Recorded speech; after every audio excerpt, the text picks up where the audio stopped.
Oh boy, things are heating up, ladies and gentlemen. It's getting spicy. Can you feel it? Less than a week till the NBA draft, then we'll have free agency. Of course, the Sixers will be at the center of it all. And today we have Paul George updates, Jimmy Butler, Zach LaVine, OG Anunoby, and a whole bunch more. We'll talk about what it means for the Sixers and the NBA.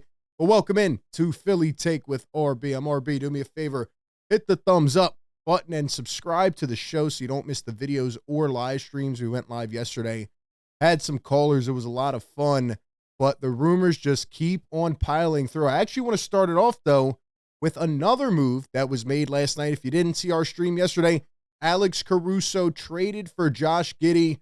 Caruso now on the OKC Thunder. But then we had this move late last night.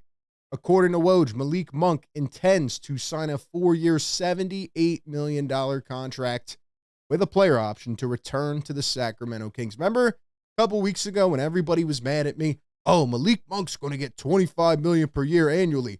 You know, you're crazy. Why would you pay that? And I said, the report says up to $25 million. What did he get? 19 and a half. So, look, Malik Monk decided to go back to the Kings. That's on him.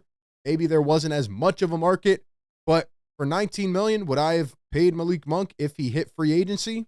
Absolutely. He's a guy that can start.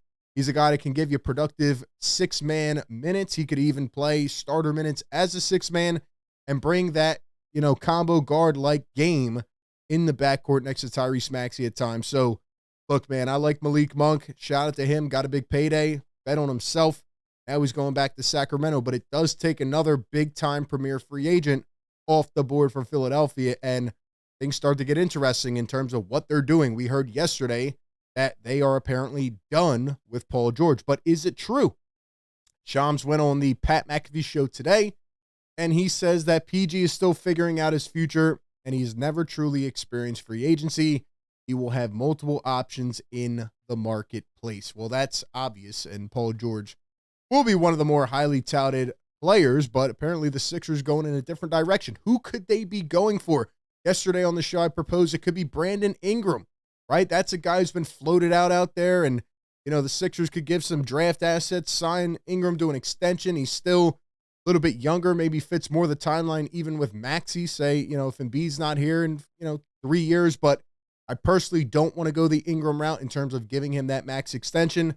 But we will talk about that more as we move forward. But anyway, we get a tidbit from Jake Fisher of Yahoo Sports. He says, I would not discount the Sixers' interest in Paul George until his status is finalized with LA or elsewhere. George has been atop Philly's wish list for some time, should the Sixers get a chance to talk with him on June 30th. And pretty much the rumors going around today about PG are the reason the Sixers are going a different direction is because they don't want to wait. They don't feel like PG will have made a decision yet in terms of whether it's LA or not, and they don't want to be on his time schedule. They have a lot of guys to get on this roster. They don't want to waste time. But with that comes the emergence of another player we have talked about, and I actually have said before, even a couple weeks ago, that I would take this guy over Paul George, and it might sound crazy, and there is a lot of risk, but yes, Jimmy Butler, ladies and gentlemen. Now, listen to this, okay? One guy, Howard Beck, puts this out there in the airwaves. Quote, Jimmy Butler will be traded. Rival executives have been buzzing about it for months for all the obvious reasons. Butler is about to turn 35 with a lot of hard miles and a lot of injuries. That was Howard Beck when he asked who will be the biggest star to change teams this summer. You remember when Pat Riley made those comments about Jimmy shutting his mouth and not saying as much, when he wasn't on the floor for the playoffs, etc. He's had injury issues. We know in the regular season there's going to be times where he's lollygagging and it doesn't look serious, but playoff Jimmy is different. He can turn it on. And I've said, man, a lot of risk there. I don't know if I want to give him a 4-year max after next season, right? He's got $49 million this year and a $52 million player option. He wants one more contract. Very, very risky. But in terms of going in this season, I know you got to give up draft assets, but Jimmy Butler, unfinished business with Joel Embiid, his good buddy. Then you add Tyrese Maxey into that mix. It feels like it's meant to be. It really does. I know if it actually came together, there would be a lot of conversation on both sides. But if all else fails and you have the chance to get Jimmy Butler, most importantly, if he wants to be traded, why wouldn't it be Philadelphia? I actually proposed a trade a couple weeks ago on Bleacher Report where I said it could be a 3-team deal, right? The Sixers, the Cavs, and the Heat. The Cavaliers get Tyler Hero and a bundle of picks. They get to kind of shape that new backcourt and trade off Donovan Mitchell to the Miami Heat. Sixers get Jimmy Butler. Boom, perfect 3-team trade. Why do I say that? Because Jimmy Butler is not going to Cleveland. He doesn't want to go there, and it doesn't really fit their timeline. Then you look at Miami, right? If they move off Jimmy Butler, Pat Riley and that organization doesn't strike me as the type to say, yeah, we're just going to go rebuild and step back. No, they still want to compete. They still want to be there. And if they can't work it out, Butler and Riley, I think Jimmy would much rather go play with his good buddy Joel Embiid along with Tyrese Maxey and try to finish what they should have before. And, you know, imagine a guy like Jimmy who you could actually give the ball to in the fourth quarter to go get you some shots, to go make something happen, especially a much better defender. Again, I know he's slowed down. I know he gets injured more. But just that dog in Jimmy Butler with Joel Embiid and Tyrese Maxey, and finally not having other guys on the floor to, you know, hog the ball and not be able to have an offensive game and just kind of mess up the flow. And it's very tempting to want to try that. So this is only one guy. But then, wait, we get another comment. This was a couple days ago on ESPN from Alan Hahn. Quote, Jimmy Butler's days in Miami are over. So are these sources, are these whispers going around saying that Jimmy Butler's done in Miami? He's had enough. He doesn't want to deal with it anymore. Maybe there's, you know, some tension with the front office. Maybe they don't like Jimmy and his personality. Whatever it is, that's two. Two people have said this about Jimmy Butler, and where there's smoke, there's fire. Look, I'm just saying, who's going to be next? It's going to be Wendy? Shams? I'm waiting for that Monday afternoon Woj tweet. Boom. Jimmy Butler has requested a trade and intends to move on from his days in Miami. I'm waiting for it. We'll see what happens.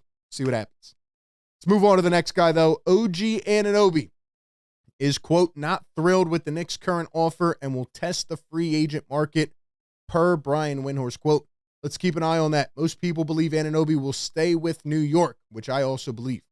But there have been indications he may want to test the market because he's not thrilled with what the Knicks are offering. And then let's take it back about a month when Knicks writer, reporter, etc. Ian Begley said that OG Anunoby could be a potential target for the Sixers. Again, he said this last month. He said members of the Sixers have seen Anunoby as an offseason target. Paul George is also a target, but if the Sixers can't get Paul George, I could see them making a big offer to Anunoby. If for no other reason, it would force New York to then match the money. Good point. I do believe OG will go back to New York, and I would not want to pay him, you know, $35 to $40 million to be a role player, especially he hasn't played more than 60 games in the last, 4 or 5 years, other than one time. Probably not the most durable, reliable, does have the connection with Nick Nurse, has played for him before. And I think OG Anunoby is a winning type player. It's just the durability and the risk factor and the opportunity cost. But it's something you have to kind of field when it comes to all these players. You know, a lot of them are getting hurt now. OG Anunoby was incredible. Essentially, the Knicks didn't lose with OG Anunoby when he was healthy, went out in the playoffs again with injury. So I would not overpay, but this could be another guy that the Sixers could maybe try to steal from New York. Seems like his intentions are staying with New York. And we've heard the same thing with Hartenstein today after the Thunder made the trade for Caruso. So a lot of moving pieces, but keep your eyes on OG Anunoby as kind of one of those sleeper pieces. And lastly, another guy is Zach LaVine. Now, we saw this yesterday. Bulls are active in trade discussions with the Jazz and Sixers surrounding Zach LaVine. But then we get a follow-up report from Kyle Neubeck of PHLY. He says Sixers' position on Zach LaVine has not changed since the deadline. Philly is not interested in pursuing. Zach LaVine's not a guy I'd be completely out on, but when you start to take into account the money, the next couple years, 3 years, he's owed $40+ million. Another guy, what do you know, who cannot stay healthy.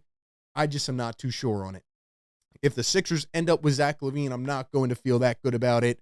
And it seems like a better situation for him, as Evan Sideri says here, per Jake Fisher, would be the Sacramento Kings, who currently appear the most likely team to land Zach LaVine.